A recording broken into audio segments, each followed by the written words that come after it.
Assalamualaikum teman aslam, jumpa lagi bersama saya Adim dan masih tetap membahas seputar gangguan asam lambung, GERD, anxiety, psikosomatik. Gimana teman-teman kabarnya? Semoga kabar kalian dengan keadaan yang semakin membaik terlepas dari lingkaran gangguan asam lambung, GERD, anxiety, psikosomatik. Oke teman-teman, seperti biasa di season kali ini saya akan kembali menjawab pertanyaan-pertanyaan kalian yang ada di kolom komentar. Seperti apa pertanyaan dan gimana pembahasannya, simak videonya sampai selesai, jangan skip agar kalian mengerti, agar kalian paham. Kalau misalkan kalian mengerti, kalian paham, insya Allah kalian akan bisa lebih mudah menangani setiap sensasi dari gangguan asam lambung, GERD, anxiety, psikosomatik.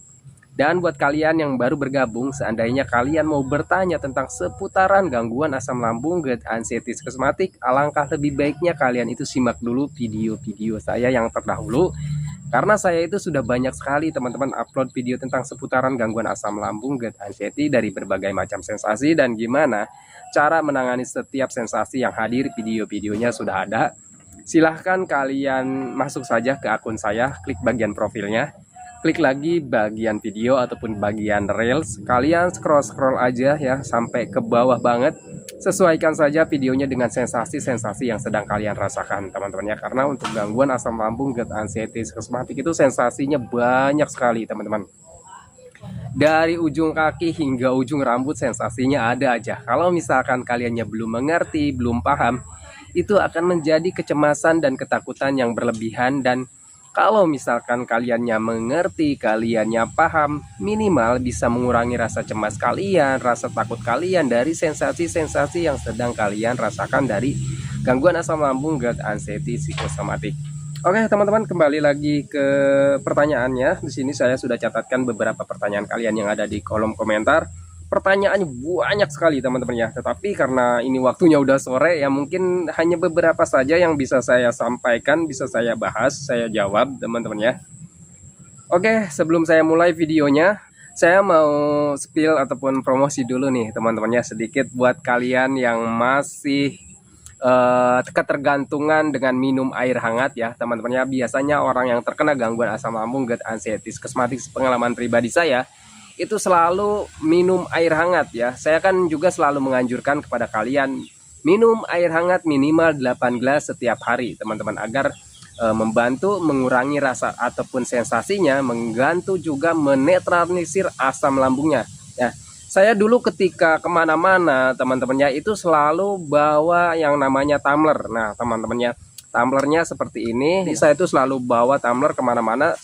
Ketika saya berpergian, ketika saya jalan-jalan kaki, olahraga gitu teman-temannya, kemana-mana. Karena saya kan selalu menganjurkan kalian untuk healing gitu teman-temannya, untuk latihan jalan-jalan ataupun melatih mental. Nah saya itu dulu masih ketergantungan yang namanya air hangat. Ketika ada sensasi apapun itu, entah itu di bagian sensasi perut, entah itu di bagian sensasi medis apapun, kelayangan misalkan, ataupun sensasi dari psikis ya, kecemasan ataupun takut gitu teman-teman, pun panik gitu ya, saya itu selalu minum air hangat. Maka dari itu saya itu kemana-mana selalu bawa tumbler dulunya teman-temannya, dan untuk sekarang alhamdulillah udah enggak ya.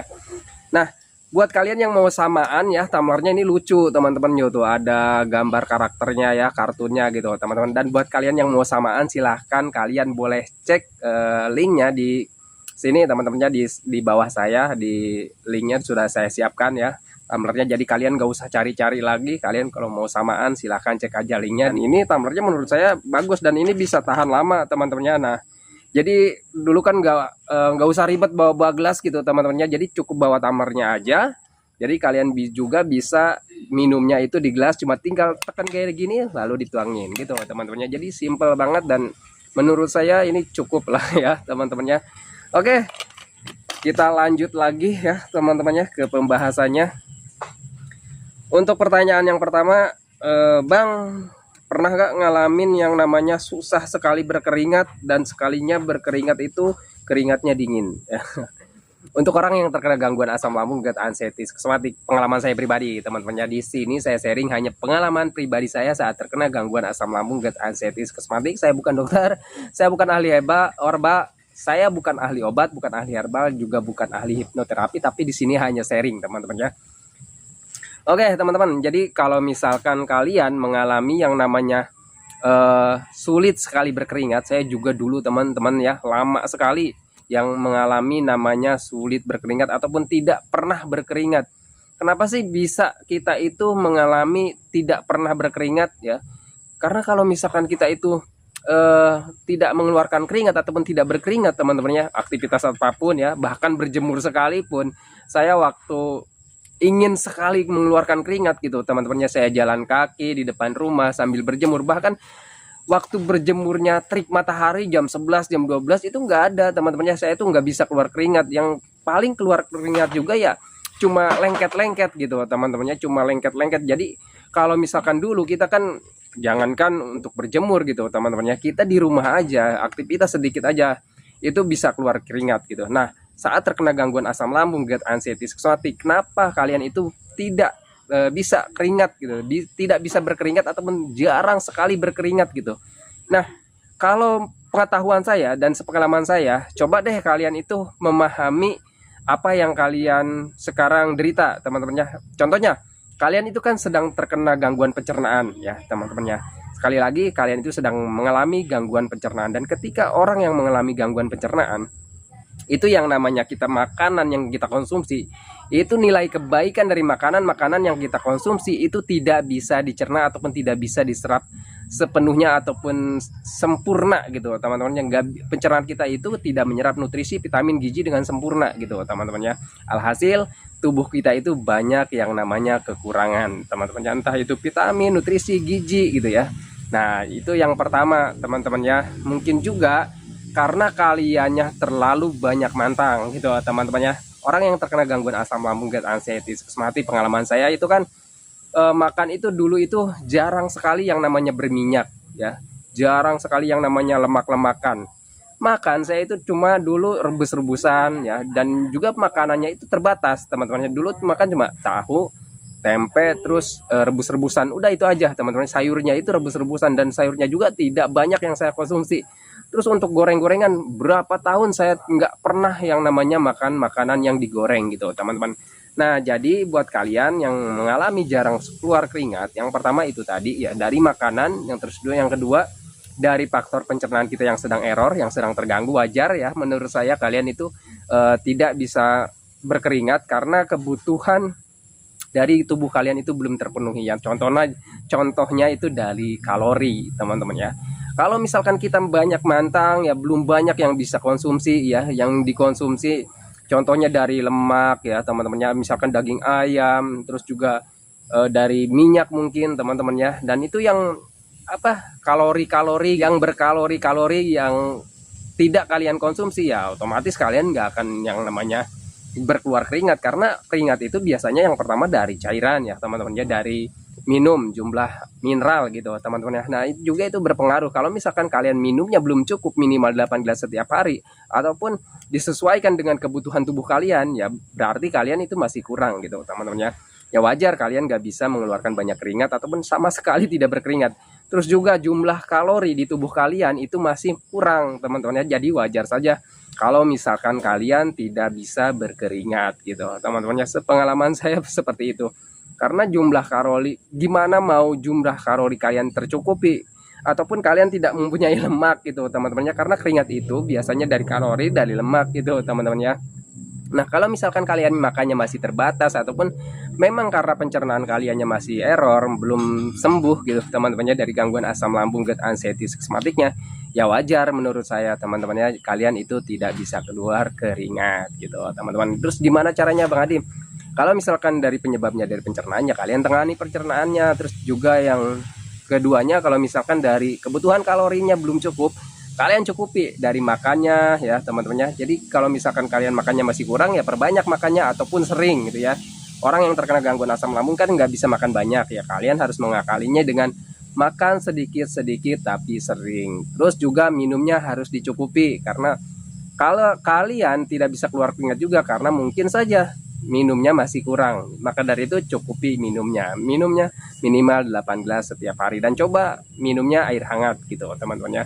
Terus juga mungkin kalian itu selama ini jarang bergerak teman-teman ya, jarang bergerak, terus jarang berjemur, jarang kena sinar matahari ya, jadinya kalian itu jadi jarang nggak bisa keluar keringat gitu teman-temannya. Gimana mau keluar keringat, kalian kegiatannya cuma rebahan, tiduran, duduk-duduk manis gitu teman-temannya, jarang kena sinar matahari, ya wajar teman-temannya kalian itu jarang keluar keringat. Terus juga penyebab yang ketiganya, kalian itu jarang keluar keringat ataupun jarang berkeringat, bisa jadi juga karena kalian itu terlalu stres teman-teman ya. Jadi ketika kalian stres itu otot kalian itu menegang teman-teman ya. Jadi kalau misalkan otot kalian menegang, pori-pori kulit kalian juga ikut menegang teman-teman ya. Dan kalau misalkan menegang itu pasti pori-porinya mengecil. Jadi keluar keringat itu susah teman-temannya, sulit gitu teman-teman. Maka dari itu kalau misalkan efeknya dari stres ya, penyebabnya dari stres, ya udah jangan stres teman-teman ya.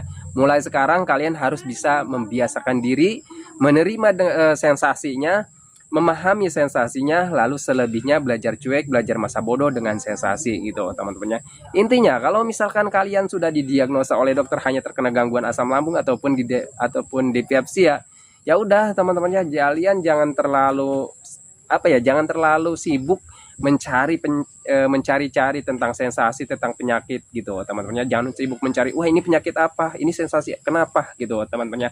Kalian harus belajar mulai menerima sensasinya, harus belajar cuek, belajar masa bodoh dengan sensasinya. Ya selebihnya kalian cukupi aja makannya, minumnya, dan selebihnya kalian senang-senang aja gitu teman-temannya. Kalian lakukan aktivitas kegiatan yang menyenangkan. Kalau misalkan kalian belum bisa beraktivitas jalan-jalan kaki jauh, ya kalian yang deket-deket aja, belajar aja di luar gitu teman-temannya, di pelataran rumah gitu ya. Saya juga awal-awal begitu teman-teman. Jadi jangan terlalu kalian itu menakutkan sesuatu yang belum terjadi. Biasanya orang yang terkena gangguan asam lambung, GERD, anxiety psikosomatik itu ketika mau bangun, ketika mau jalan kaki itu mikirnya berlebihan teman-teman ya. Jangan-jangan kalau misalkan saya jalan kaki, misalkan saya bangun dari tidur saya ya, gimana kalau misalkan saya kelayangan, terus kalau misalkan kelayangan saya jatuh, kalau misalkan saya jatuh nanti saya pingsan, gimana kalau saya pingsan nanti mati gitu teman-teman ya. Itu yang selalu dipikirkan orang-orang yang terkena gangguan asam lambung, GERD, anxiety psikosomatik. Pemikirannya itu selalu diurai dengan jauh, hal sepele, hal kecil ya, yang mau dilakukan itu selalu diurai dengan jauh gitu teman-teman ya. Itulah ciri khasnya orang yang terkena gangguan asam lambung, GERD, anxiety psikosomatik. Oke teman-temannya, itu aja yang bisa saya sampaikan karena ini udah sore banget teman-teman ya. Oke, sebelum saya akhiri, saya mau iklan kembali teman-teman ya.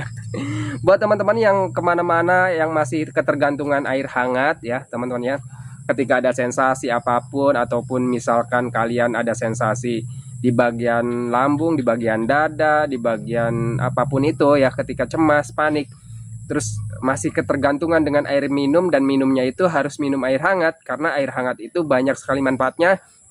Bisa merelaksasi pencernaan kita, bisa merelaksasi tubuh kita, bisa merelaksasi otot-otot kita yang tegang, dan bisa membantu menetralkan asam lambung. Maka dari itu saya selalu menganjurkan selalu minum air hangat. Dan buat kalian yang selalu kemana-mana masih tergantungan air hangat, kalian bisa bawa tumbler seperti ini teman-teman ya. Ini juga bisa lumayan banyak juga isinya teman-temannya. Ya cukuplah untuk kalian gitu teman-temannya, ketika ada sensasi kalian minum air hangat gitu teman-teman. Dan buat kalian yang mau samaan, ini karakternya bagus teman-teman ya. Jadi nggak terlalu norak ya, nggak malu-maluin kalau misalkan ada gambar-gambarnya, ada karakternya, keren lah gitu teman-teman. Dan buat kalian yang mau samaan, silahkan cek linknya di keranjang ini teman-temannya. Saya sudah siapkan, jadi kalian itu nggak harus nyari-nyari lagi ya teman-temannya, tumblernya. Oke, saya akhiri teman-teman videonya. Sebelum saya akhiri, saya doakan buat kalian yang belum membaik dari gangguan asam lambung, GERD, anxiety psikosomatik, semoga kalian itu cepat membaik, cepat pulih lagi keadaan kalian yang dulu, entah itu dari emosinya, kebahagiaannya, keceriaannya, canda tawanya, pokoknya hari-hari kalian yang berwarna itu semoga cepat kembali lagi. Dan jangan lupa juga doakan saya agar saya itu tetap sehat, tetap kuat, tetap ceria, agar tetap bisa menemani kalian yang belum membaik dari gangguan asam lambung, GERD, anxiety psikosomatik. Oke teman-teman, saya akhiri videonya. Assalamualaikum warahmatullahi wabarakatuh.